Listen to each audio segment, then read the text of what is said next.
MPW ANM বেকার। আমরা দীর্ঘ ৮ বছর যাবৎ এখানে বেকার। ৮ বছরে সরকার শুধুমাত্র আমাদের ৯৮ জনকে নিয়োগ দিয়েছেন। দীর্ঘদিন আন্দোলন করার পরেও ডাইরেক্টর অফিস থেকে আমাদের কোনো সদুত্তর দেওয়া হয়নি।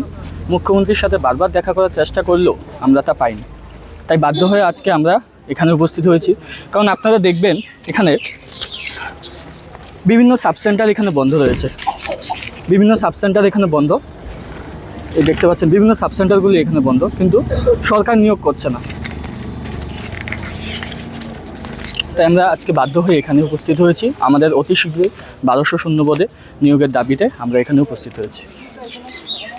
কতজন রয়েছেন আপনারা? আমরা প্রায় বেকার ১৫০০-র উপরেই হবে, শূন্যপদ ১২০০-র উপরে রয়েছে। লাস্ট কবে নিয়োগ হয়েছে? লাস্ট ২ বছর আগে নিয়োগ হয়েছে, ২০২৪-এ নিয়োগ হয়েছে। শুধুমাত্র ৯৮ জনকে নিয়োগ করা হয়েছে। আপনারা কি চাইছেন? আমরা চাইছি অতি শীঘ্রই যাতে শূন্যপদগুলি পূরণ হয়, যাতে সাবসেন্টারগুলি বন্ধ না থাকে, তালা না থাকে, আর্ট স্কুল যাতে সাবসেন্টারে না হয়, সেই দাবিতেই আজকে আমরা ডাইরেক্টর স্যারের সাথে এখানে দেখা করতে এসেছি। পরে আমরা মুখ্যমন্ত্রী স্যারের সামনে যাব অ্যাপয়েন্টমেন্টের জন্য।